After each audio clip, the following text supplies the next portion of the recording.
Salut les arsouilles, les bois sans soif et les distilleurs. Non, ça c'est ce que dit une autre chaîne. C'est le lien dans la description, je la recommande chaudement. La bière par contre, faut la boire fraîche, hein, toujours.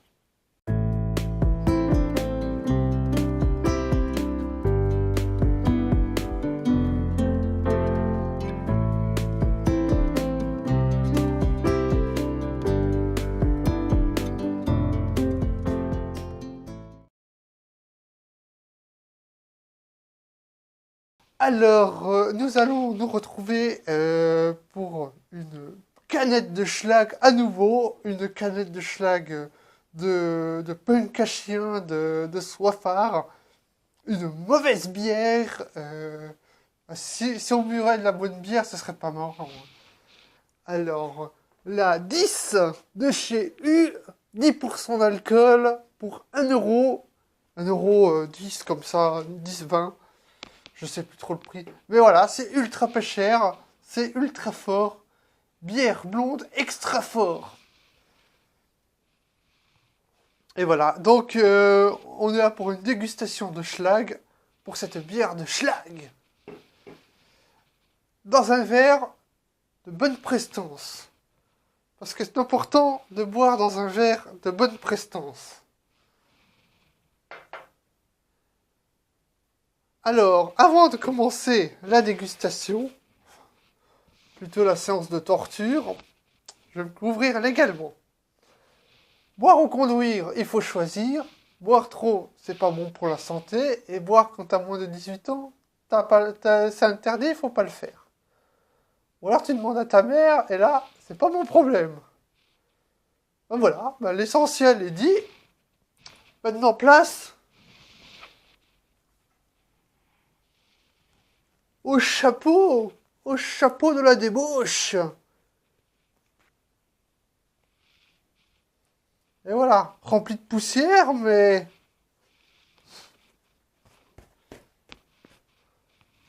le chapeau de la débauche quand même, hein. Et voilà. Alors, il n'y a pas grand-chose à en dire, hein. Je suis même pas sûr qu'il y a vraiment une marque là-dessus. C'est une bière vraiment toute simple. Euh, non, il n'y a pas, y a pas de marque, hein. C'est juste, alors, j'ai acheté chez U. Mais c'est tout, bière extra forte, 10. Servir frais, mais c'est tout, il n'y a pas de marque. La Eco Plus, enfin, Eco Plus entre guillemets de chez Leclerc, il y avait au moins une marque. Oh, je me souviens plus du nom de la marque, mais il y avait quelque chose d'écrit, quoi. Mais là, vraiment, on t'offre vraiment une expérience consommateur qui va à l'essentiel, hein. Il y a 10% d'alcool, donc tu vas prendre une cuite avec ça. Par contre, ce sera pas agréable, hein. Ça, faut oublier, hein. Ouvrons la canette et peintons-nous la tronche.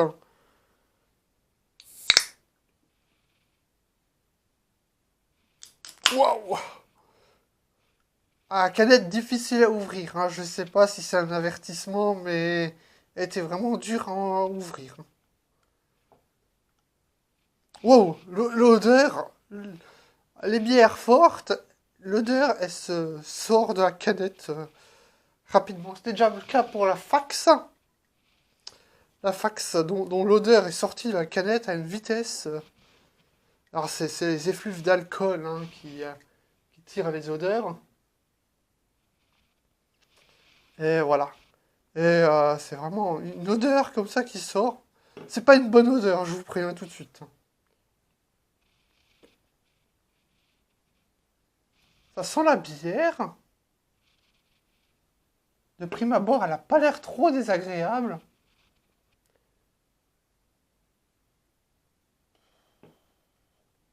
Ça sent la bière forte, mais vraiment sans plus. Vraiment à l'odeur. Bon, je sais à quoi cette odeur est liée au niveau du goût, hein, donc je sais que quand on a cette odeur, on a ce goût, hein, donc vraiment je suis, j'y vais à reculons, hein. Et courage.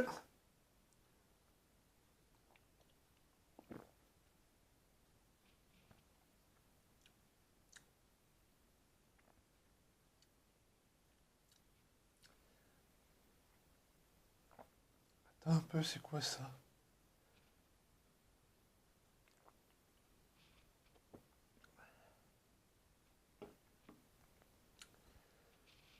Alors, c'est pas bon. Je vais vous expliquer maintenant un peu plus. C'est un goût d'alcool, mais d'alcool de la vieille distillerie de Pépé, avec une légère pointe de sucre et un goût de bière rance. Voilà. Voilà, grosso modo, l'expérience gustative que je suis en train de vivre.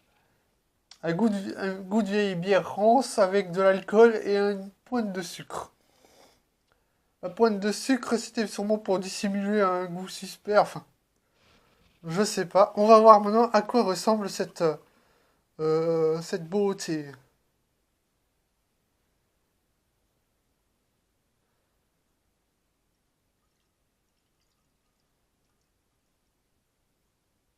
Je précise tout de suite, je vais pas la finir, hein. Elle va finir dans l'évier, hein.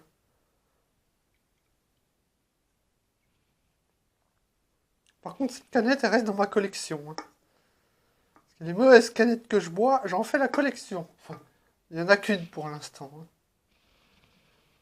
Alors, je vais vous montrer de plus près.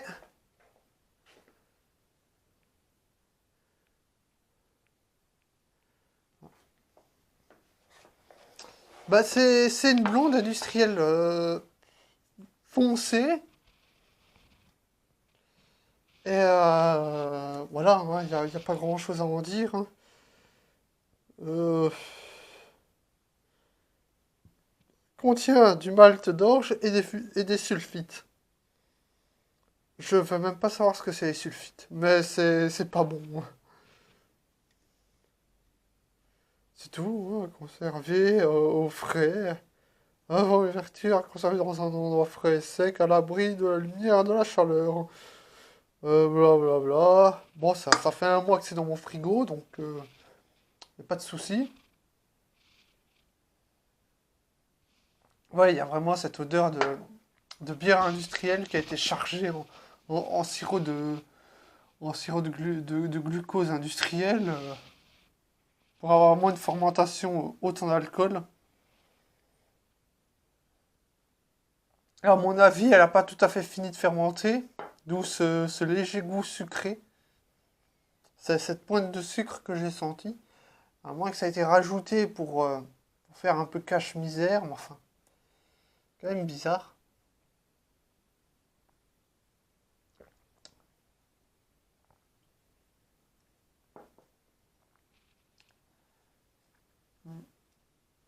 Je dirais pas que c'est imbuvable, mais c'est pas bon. C'est vraiment une expérience horrible si tu compares ça à une bonne bière ou à ma bière maison.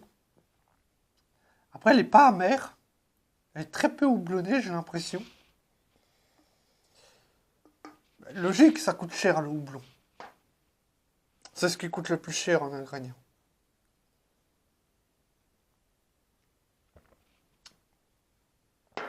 Ah.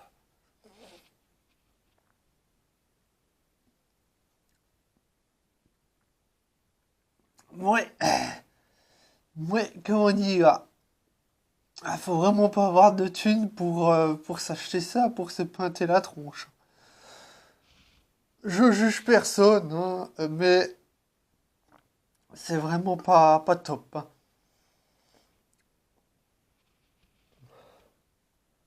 Sinon, on a vraiment quelque chose d'insipide avec une légère gazéification.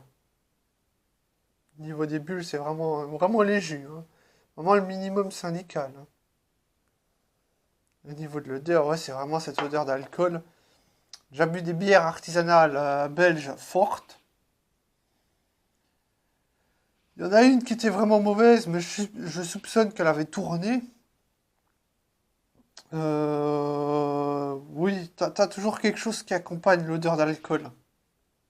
Mais là, c'est juste insipide, alcoolisé avec une pointe de sucre.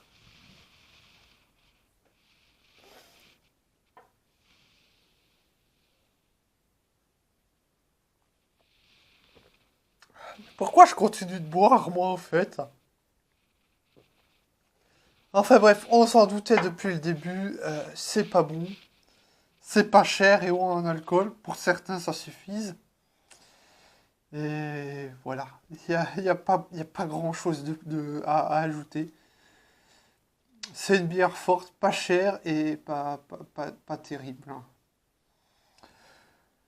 Allez, allez, cette vidéo est terminée. N'hésitez pas à liker, à partager et à commenter.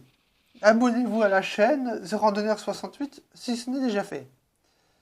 Allez, à bientôt pour de nouvelles aventures. Ah, attendez, je suis aussi sur TikTok. Je suis sur TikTok.